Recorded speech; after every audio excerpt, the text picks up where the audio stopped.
आजच्या मीटिंगला उपस्थित सगळेजण आणि विशेषतः केदार ओक सर, मी तुमचं स्वागत करतो. तुम्हा सगळ्यांचं स्वागत करतो. अशा लेवलला आपण भेटतोय इंडेक्सच्या की सगळी द्विधा मनस्थितीमध्ये आहोत सगळेजण. आणि अशा वेळेला गाईड करण्यासाठी कोणीतरी एक मार्गदर्शक आपल्याला हवा असतो. आणि तुम्हाला सगळ्यांना मी पोस्ट केलेली होती इन्व्हिटेशन मध्ये, त्याप्रमाणे केदार ओक सरांचं महाराष्ट्र टाइम्स मधलं सदर आपण सगळेजण वाचत असतो दर सोमवारी. त्याच्यामध्ये त्या सदराचं नावच सरांनी जादूचा दिवा असं ठेवलेलं आहे. तर त्याच्यामुळे असा दिवा हातात घेऊन छानपैकी आपल्याला मार्गदर्शन करणारा आपला वाटाड्या जर आपला बरोबर असेल आणि तो जर आपला खूप छान मित्र असेल, तर अशा वेळेला मग त्यांच्याबरोबर आपल्या शंका, मनातल्या शंका ज्या काही असतील त्या अगदी फ्रँकली आपल्याला सांगायला काहीही वाटत नाही. आणि सर एवढे दिवस आपल्या बरोबर आहेत, एवढे वर्ष रादर आपल्या बरोबर आहेत. तर सरांची अगदी सगळ्यांशी वन टू वन ओळख सुद्धा चांगली आहे. आणि बऱ्याच प्रॉब्लेम्स वरती बऱ्याच जणांना त्यांनी व्यवस्थित पर्सनल वरती सुद्धा मार्गदर्शन पण खूप चांगल्या पद्धतीने केलेलं आहे.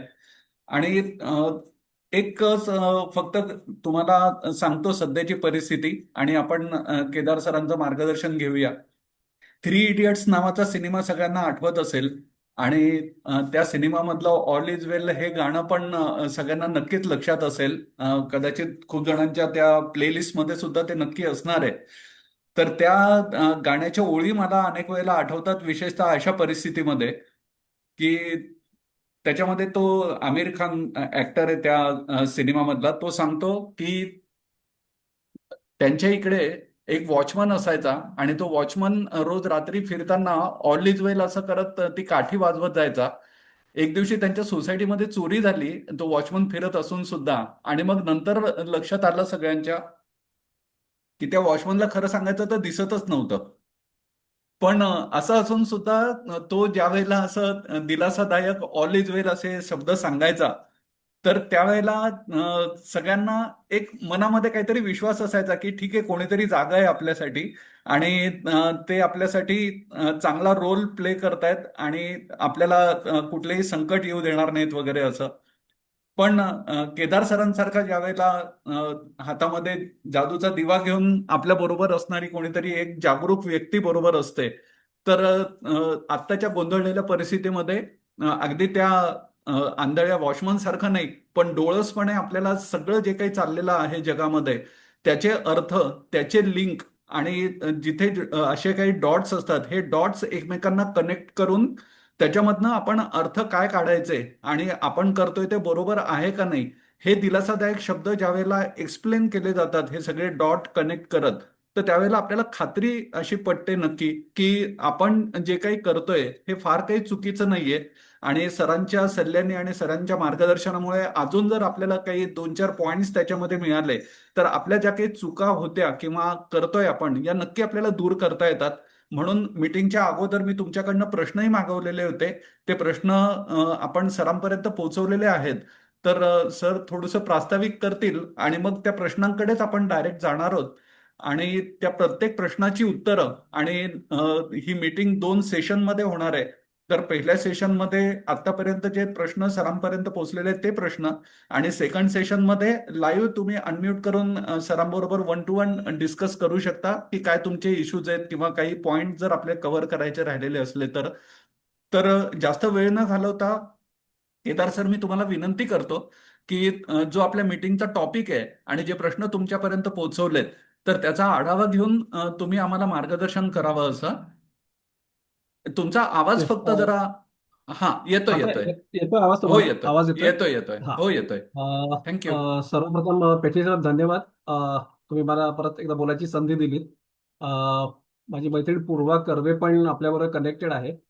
अ, आम्ही एक आता एक फॉर्मॅट नमस्कार. घेतलं होतं की लोकांकडनं आलेले प्रश्न आणि त्याचा एक सरमिसळ करून एक 5-6 क्वेश्चन्स हा सगळा प्रोग्राम करायचा, की जेणेकरून जे आता बेसिक गोष्टी लोकांना मार्केटमध्ये जाणवत आहेत की अस्थिर परिस्थिती आहे. त्यात तुम्हाला आरबीआय आपल्याला डिव्हिडंड डिक्लेअर करताय, डॉलर पडतो, डॉलरच्या समोर रुपया पडतोय. या सगळ्याचा एकत्र सांगाडा म्हणजे त्याची संगत कशी घालायची आणि मार्केटकडे आपण कसं बघितलं पाहिजे, त्या दृष्टीने आम्ही एक 5-6 प्रश्न आम्ही काढलेले आहेत. आणि मी पूर्वाला थोडीशी विनंती करतो की तुम्ही ते एक एक प्रश्न मला विचारावेत. सो मला लिंक घेऊन तुम्हाला ते इझिली एलिबरेट करता येईल सगळ्यांना. चला पूजा. अ, पूर्वा येस, मॅडम एकच नक्की. मिनिट. अ, सॉरी. पूर्वा मॅडम एकच हा. मिनिट. तुमची ओळख करून द्यायची राहिली की जसं केदार सरांबरोबर त्यांनी ज्या वेळेला सांगितलं मला की आपण हा क्वेश्चन आन्सर टाईपचा हा सेशन ठेवूया. आणि मी ज्या वेळेला लिस्ट बघत होतो हं. जॉईनिंगची लिस्ट, तर त्याच्यामध्ये तुमचं नाव मला दिसलं नाही, तर त्याच्यामुळे मी म्हटलं काही इश्यू असेल त्याच्यामुळे तुम्ही जॉईन झाला नाही, तर sorry for that. Purva madam नाही, हरकत नाही. दूरदर्शन नाही, नाही, इट्स ओके. दूरदर्शनवरती अँकर आहेत, रेडिओवरती सुद्धा अँकर आहेत आणि सूत्रसंचालनामध्ये त्यांचं एक्सपर्टाईज आहे. तर पूर्वा मॅडम, तुमचं स्वागत करतो मी आपल्या सगळ्या उपस्थित सदस्यांच्या वतीने. आणि तुम्हाला विनंती करतो की जसं आपलं धन्यवाद. ठरलेलं आहे तर त्याच्याप्रमाणे सरांकडनं जास्तीत जास्त माहिती मिळवण्याचा आणि खरं आपण म्हणतो ना की आंब्याचं झाड आपल्या समोर आहे, तर त्याला जास्तीत जास्त दगड मारून मॅक्झिमम आंबे आपल्याकडे कसे गोळा करता येतील याचा आपण प्रयत्न करूया. Thank you so much. Over to you. नक्कीच. नक्कीच.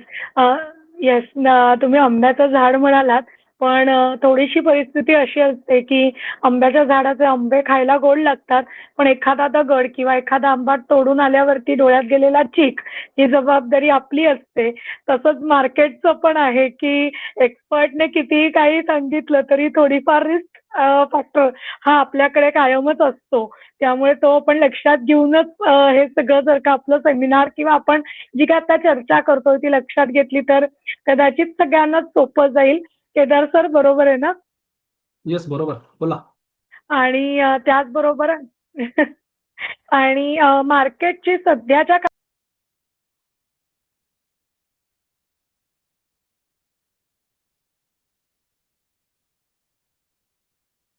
माझा आवाज आवाज येतोय? आला हा, आला. म्यूट आवाज झाला येतोय, होता. तुम्ही दिसत नाहीये. मार्केटची आता हो, इथे जरा नेटवर्क इश्यू असल्यामुळे मी व्हिडिओ बंद ठेवलाय, चालेल. म्हणजे ऍटलीस्ट ऑडिओ क्लिअर येईल. हो, चालेल चालेल, ठीक आहे.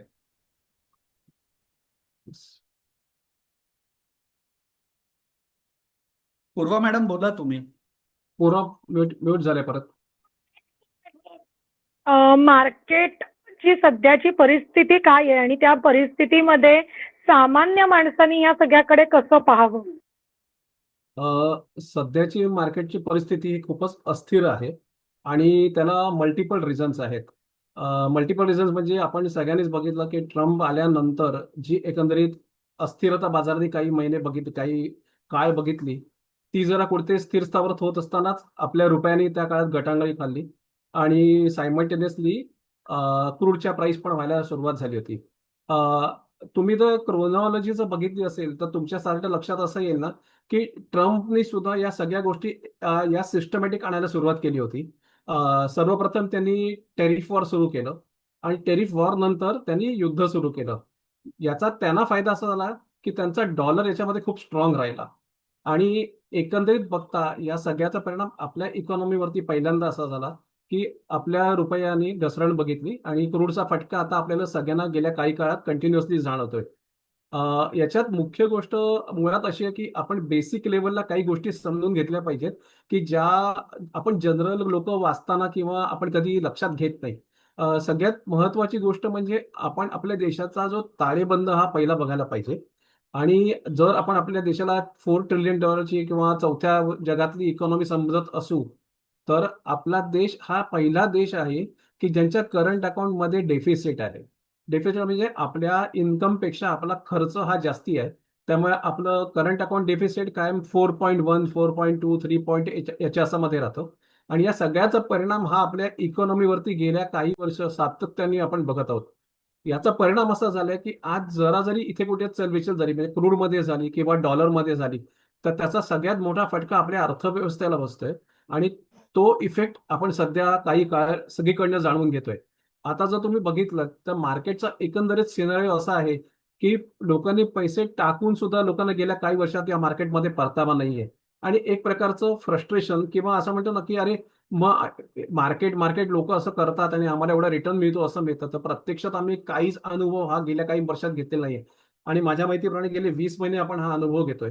तर हा एकंदरीत ग्लोबल सिनारिओचा परिणाम आहे आणि आता सगळ्यांचा हा पेशन्स टेस्टिंगचा काळ आहे असं मला वाटतं.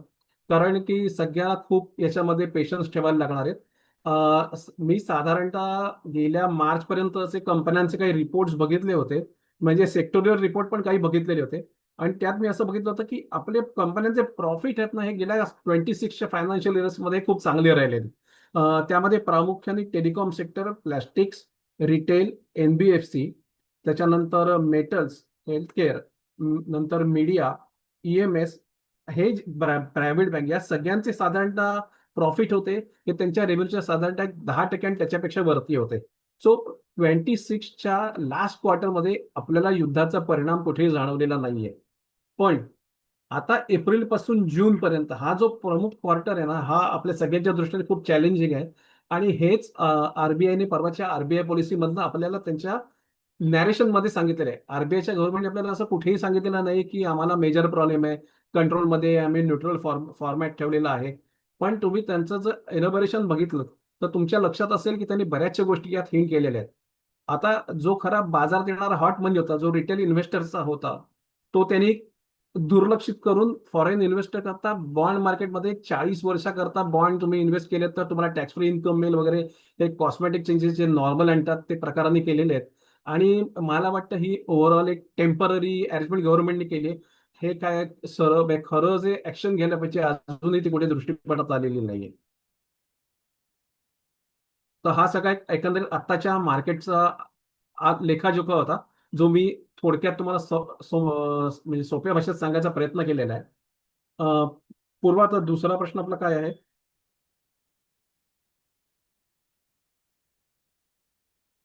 हॅलो. माझ्या मते परत कनेक्शन पूर्वाचं गेलेलं आहे. पण हा माझ्याकडे जे असं प्रश्न आहे वाटतं. त्यामध्ये दुसरा प्रश्न आपण असा विचारला होता की या अशा परिस्थितीत कुठचे गुंतवणूक पर्याय आपल्याकडे अवेलेबल आहेत.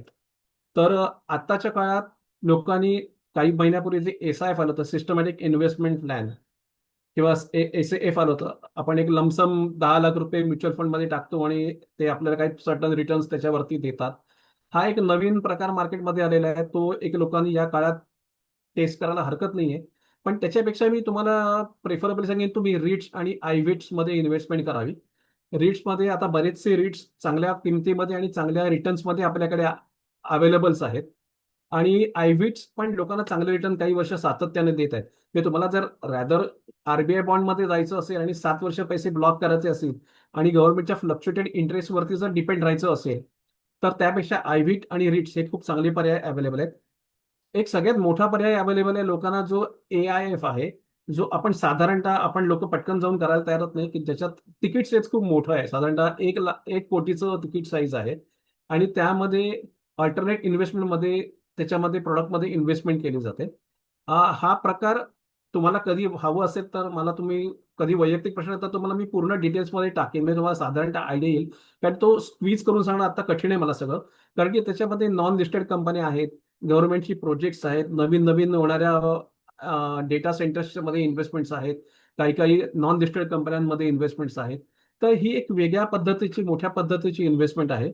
अ, मला वाटतं की आपल्याला हे कळलं तरच आपण यात पैसे गुंतवावेत. अदरवाईज हा प्रकार जनरली तात्पुरता लोकांनी अवॉइड करावा, कारण की साईज त्या इन्व्हेस्टमेंटची खूप मोठी आहे. आता आपण त्यात एक तिसरा प्रश्न असा घेतला होता की सध्याच्या काळात नफा देणारी गुंतवणूक कुठली आहे. तर नफा देणाऱ्या गुंतवणूकमध्ये मी अजूनही लोकांना सांगेन की आपल्याला या काळात इक्विटी करायला हरकत नाही. त्याचं कारण असं आहे की आता सॉफ्टवेअर इंडस्ट्री ही बऱ्यापैकी धुवून निघालेली आहे एआयच्या नावाखाली. त्यामुळे त्याच्यामध्ये लोकांना खूप मोठी इन्व्हेस्टमेंट अपॉर्च्युनिटी आहे. पण त्यात सुद्धा लोकांनी ट्रॅडिशनल ज्या कंपन्या आहेत त्यामधली गुंतवणूक प्रकर्षाने टाळावी.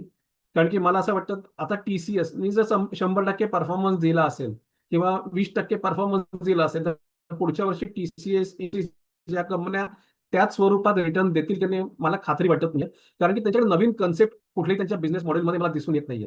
त्यापेक्षा तुम्ही एचसीएल टेक्नॉलॉजी सारखी कंपनी आहे, किंवा टेक महिंद्रा सारखी कंपनी आहे, किंवा आणखीन नवीन नवीन कंपनीच्या आर्टिफिशियल इंटेलिजन्समध्ये मी नेहमी नाव देताना ॲपल सारखी कंपनी सांगतो. यासारख्या कंपन्यांमध्ये तुम्ही गुंतवणूक करायला हरकत नाहीये. मी सातत्याने फार्मा सेक्टरचा उल्लेख माझ्या नेहमीच्या भाषणात किंवा बोलण्यात करत असतो. मला फार्मा सेक्टर हे पुढच्या काळातलं सॉफ्टवेअर सेक्टरसाठी मोठं सेक्टर होईल हे सारखं जाणवत आहे. आणि त्याला कारण की त्यामध्ये ज्या पद्धतीने लॉजिस्टिक सिस्टम डेव्हलप केल्या गेलेल्या आहेत, या तुम्हाला खूप अपॉर्च्युनिटी म्हणजे सॉफ्टवेअर इंडस्ट्रीमध्ये जशा जशा नवीन नवीन अपॉर्च्युनिटी लोकांना आल्या, तशा फार्मा सेक्टरमध्ये लोकांना नवीन नवीन अपॉर्च्युनिटी डेव्हलप होतील. म्हणजे मी तुम्हाला एक साधं उदाहरण देतो. आपण हॉस्पिटल्समध्ये नर्सेस बघतो. तर आज स्टॅटिस्टिकल डेटा असं सांगतो की दर 2 नर्स मागे 1 नर्स नोकरी सोडते. कारण तिला मिळणारी वागणूक किंवा तिच्या हायजीन बद्दल न घेतलेली काळजी आणि पे हा बाहेर या लोकांना खूप चांगला मिळतोय. म्हणजे तुम्ही दुबईला जा किंवा युरोप या साईडला, तर त्यांना याच्यामध्ये खूप चांगले त्यामुळे नर्स हा जो प्रकार आहे हा आपल्याकडे फार कमी प्रमाणात डेव्हलप केला, तर त्यांना चांगल्या अपॉर्च्युनिटी या प्रायव्हेट सेक्टर्समध्ये मिळतील. आता तुम्ही काही दिवसापूर्वी बघितलं असेल, सन फार्माने एक फॉरेन कंपनी टेक ओव्हर केली. म्हणजे जो युएसचा जो कन्सेप्ट होता की तुम्ही बिझनेस आमच्याकडे घेऊन या, तुम्हाला टॅक्स पडणार नाही, त्याचं एक चांगलं पाऊल सन फार्माने उचललेलं आहे. सन फार्माची अशी एक कंपनी परत मार्केटमध्ये आहे, जी पूर्वी रॅनबॅक्सी म्हणून होती, जी त्यांनी टेक ओव्हर केली आणि आता त्याचं नाव साधारण स्पार्क म्हणून आहे, सन फार्मा ऍडव्हान्स रिसर्च सेंटर म्हणून. तर यामध्ये सुद्धा तुम्ही काही कंपन्या बघितल्यात. वोकार्डने आता काही दिवसापूर्वी चांगला रिझल्ट आणि नवीन अँटीबायोटिक्स आणि एक नवीन टेक्नॉलॉजी मार्केटमध्ये आणली. यथार्थ म्हणून एक हॉस्पिटल आहे, जे त्यांनी आज 2,500 बेडची कपॅसिटी जवळजवळ 5,000 पर्यंत नेलेली आहे. तर अशा बऱ्याच फार्मा सेक्टर्समध्ये कंपन्या येत आहेत. किंवा नारायण हृदयालयासारखी कंपनी आहे. सिप्ला आहे, जी स्लो मुव्हिंग आहे, ग्रॅज्युअली वाढते, पण लॉंग टर्म सारखी चांगली आहे. नॅटको सारखी कंपनी आहे, की जी फार्मामध्ये खूप चांगलं काम करते. तर अशा फार्मा सेक्टर्समध्ये खूप कंपन्या आहेत. कन्झम्पशन सेक्टर्स तुम्ही बघू शकता. कन्झम्पशन सेक्टरमध्ये तुम्ही बघितलं असेल तर टाटा कन्झ्युमर सारखी कंपनी आहे, जी खूप वर्ष साईडवेज आहे. आज एक टीव्हीवर इंटरव्ह्यू बघत असताना माझं असं लक्षात आलं की मॅरिको सारखी जी कंपनी आहे, जी फक्त शॅम्पू बनवते, त्यांची आज 10,000 कोटीची मार्केट कॅप आहे. तर अशा बऱ्याच अपॉर्च्युनिटी मार्केट्समध्ये आपल्याला अवेलेबल आहेत. पॉवर ग्रीड सारखी पॉवर सेक्टरमध्ये कंपनी जी ट्रान्सफॉर्मेशन आणि या सगळ्या करता आपल्याला मदत करते.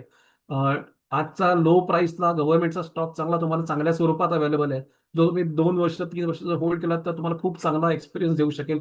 भारत कोल सारखी एक छोटी कंपनी आहे. म्हणजे या एवढ्या मार्केटमध्ये आपल्याला अपॉर्च्युनिटी अवेलेबल आहेत. अर्थात या कंपन्या मी तुम्हाला सांगतोय, मी याचा बऱ्यापैकी अभ्यास केलेला आहे. तुम्ही तुमचाही अभ्यास करा. It's not a particular recommendations, पण या कंपन्या मला खूप पुढच्या काळात चांगल्या वाटतात. ओघाने मी नेहमी तुम्हाला सांगत आलेलो आहे. CDSL आहे, NSDL आहे, BSE आहे, नॅशनल स्टॉक एक्सचेंज काही दिवसांनी लिस्टेड होईल. या सगळ्या कंपन्या आहेत. मला अजूनही माहिती आहे, काही वर्षापूर्वी मी आपल्या ग्रुपवर प्रोटीन सारखा स्टॉक रिकमेंड केला होता आणि आज तो जवळजवळ 80% 90% खाली आलेला आहे. तो स्टॉक सुद्धा आता हळूहळू मोमेंटम मध्ये यायला लागलेला आहे. तो स्टॉक पर्टिक्युलर खाली येण्याचं कारण होतं की त्यांचा आलेला NSDLचा IPO आणि आता येणारा नॅशनल स्टॉक एक्सचेंजचा IPO, त्यामुळे त्यांची व्हॅल्युएशन ऍडजस्टमेंट झालेली आहे. त्यामुळे तुम्हाला जर कुठे छोट्या क्वांटिटी घेतली असेल, 20 शेअर घेतले असतील, 50 शेअर घेतले असतील, तर आता ते चांगल्या पद्धतीत अकोमोडेट करून प्राइस तुमची खाली येणार, तुम्हाला एक्झिट पुढच्या 1-1.5 वर्षात मिळू शकते. पण ओव्हरऑल साधारणतः पुढचे 6 महिने हे मार्केटला मला क्रुशल वाटतात. बँकिंग सेक्टर मला या क्षेत्राकरता खूप पुन्हा एकदा चांगलं वाटतंय. कारण की बँकिंगमध्ये पण आज ICICI बँक, HDFC ला खूप टफ कॉम्पिटिशन त्याच्या मागे आहे. सर्वांची आपल्याला नॉर्मल गव्हर्नमेंटची बँक आहे, स्टेट बँक ऑफ इंडिया, ही तुम्हाला खूप लोअर प्राइसला अवेलेबल होते. तुमच्याकडे चांगलं व्हिजन असेल, काही वर्ष थांबायची तयारी असेल, तर स्टेट बँक सारखं तुम्ही स्टॉक पण घेऊ शकता. तर अशा बऱ्याच अपॉर्च्युनिटी मार्केटला या काळात आपल्याकडे अवेलेबल आहेत आणि त्याचा ओके. गुंतवणूकदारांनी नक्की ओके. फायदा घ्यावा. अ, केदार सर, थँक्यू व्हेरी बोला. मच. तुम्ही वा. खूप चांगलं विश्लेषण देताय, पण आपल्याकडे वेळेची थोडीशी कमतरता आहे. तर ठीक आहे. त्याच्यामुळे हा पहिला सेशन आता इथे संपणार आहे. आपण बरं. म्हटलं होतं सुरुवातीलाच की 2 हो. सेशनमध्ये ही मीटिंग होणार आहे. 2 दिवसामध्ये केलं. तर येस, येस, येस. तर सेम लिंक वापरा आणि लगेचच जॉईन ओके. करा. केदार सरांकडनं चालेल. अजून आपल्याला प्रश्नांची उत्तरं मिळवायची आहेत आणि काही येस. त्यांच्याकडनं आपण म्हणूया असं, म्हणजे टिप्स म्हणायचं नाही, पण सेबी रजिस्टर्ड सर ऍडवायझर असल्यामुळे ते आपल्याला अगदी हो. खात्रीने त्यांचा अभ्यास शेअर करू शकतात ऑफिशियली. तर थँक्यू सो मच. आणि मित्रांनो, येस. आज आपण आपल्या मीटिंगमध्ये सेंचुरी मारलेली आहे. तर आजच्या सगळ्या पार्टिसिपंट्सचे मी आभार मानतो की 100 हा आकडा आपण आजच्या झूम मीटिंगचा पार केलेला आहे. तर सगळेजणांनी सेम लिंक वापरा आणि रिजॉईन करा. केदार सरांकडनं बऱ्याच प्रश्नांची उत्तरं आपण अजून मिळवूया सेकंड सेशनमध्ये. Thank you so much. Yes. Thank you thank you. Kedar. Thank you. Yes, yes.